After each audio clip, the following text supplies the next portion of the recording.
Have you ever felt like you're the one building the very thing that's making you unhappy? It's this fascinating paradox we're going to dive into today, the architecture of our own addictive chaos. It sounds complicated, but trust me, it's something we all do. So let's start with the big question, the one that probably keeps a lot of us up at night. Why on earth do we sabotage our own happiness? Why do we make these choices that take us in the exact opposite direction of everything we say we want? And this is what that conflict looks like in real life, right? On one hand, you've got what we tell ourselves we want, peace, success, a little bit of stability. But then, look at the other column. What we often end up with is drama, crisis, and straight-up chaos. It's this gap between the two that we're going to explore. Okay, so for our investigation, we need to find the prime suspect. And believe it or not, it's hiding in plain sight. It's your brain's own comfort zone. Let's pull back the curtain on this one. So the first piece of evidence is something called the familiarity principle. It's a really simple, but man, is it a powerful idea. It basically says we start to prefer things just because they're familiar. Not because they're good for us, not because they make us happy, but just because we're used to them. For our brain, familiar equals safe. And here's the absolute kicker, the thing you have to get. Your brain's main goal, it isn't your happiness. Nope, its number one priority, the thing it's been programmed to do for thousands of years, is just survival. And what does survival mean to your brain? Sticking to whatever is predictable, even if that predictable thing is, well, painful. This right here, this is basically your brain's internal to-do list. Priority number one, always at the top. Keep things familiar and predictable. And priority number two, oh, that's being happy and healthy. Somewhere way, way down the list.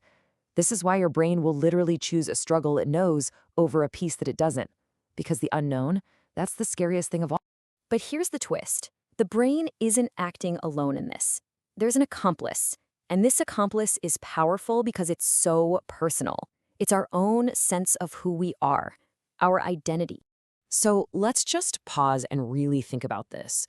What happens when your whole life story, the very bedrock of who you believe you are, is built on being a survivor, or a fighter, or that person who just always overcomes adversity? What happens to that identity when there's nothing left to fight? You know that jangly, uncomfortable internal alarm that goes off when things just don't add up? Well, that feeling has a name: cognitive dissonance. It's what happens when your reality on the outside doesn't match your beliefs on the inside. So when your life is finally calm, but your identity is a warrior, you get this deep internal conflict. Okay, so we've got our suspect, the brain, and our accomplice, our identity. Now it's time to connect the dots and figure out the motive. We're about to see exactly why, for so many of us, peace can feel so strange and even threatening. This is pretty much the subconscious playbook for self-sabotage. It starts with step one. You actually do it. You achieve some peace or success. But then step two, this new peaceful reality completely clashes with your fighter identity, and that cognitive dissonance kicks in. So step three, to get rid of that awful feeling, you subconsciously create some chaos or a new crisis. And boom, step four, your outside world now matches your inside story. The conflict's over, and that familiar feeling of chaos is back. I know it sounds completely backward when you say it out loud, but when you understand how the system is wired, you start to see that for this part of your brain, peace actually feels threatening. Because your identity doesn't know who to be without a battle to fight. I mean, think about it. If your entire sense of self, your value, is tied up in being a problem solver, what is there for you to do when there are no problems? The whole system just short circuits and goes, well, I guess we better make a new one. And that brings us to the final and honestly most important part. The goal isn't to look at this pattern and think you're broken. It's to see it for what it is, a very confused, misguided attempt to protect you. And once you see that, you can start to consciously choose a new familiar. So let's just recap the big takeaways here. First, your brain will always choose what's familiar over what's happy. It's just how it's built.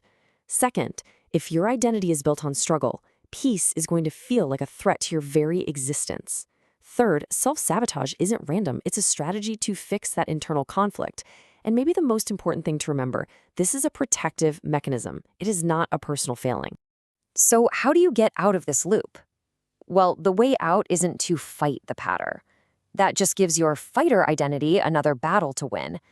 The most powerful thing you can do, the very first step, is just to become aware of it. To just notice. Notice when you're about to stir the pot and gently ask yourself, hey, what's going on here? And that leaves us with this final empowering question. We know for a fact the brain loves what's familiar. It will cling to that familiar pattern for dear life. But knowing that, that's where your power comes back. The question is no longer, why am I stuck? The real question is, what are you going to make your new familiar?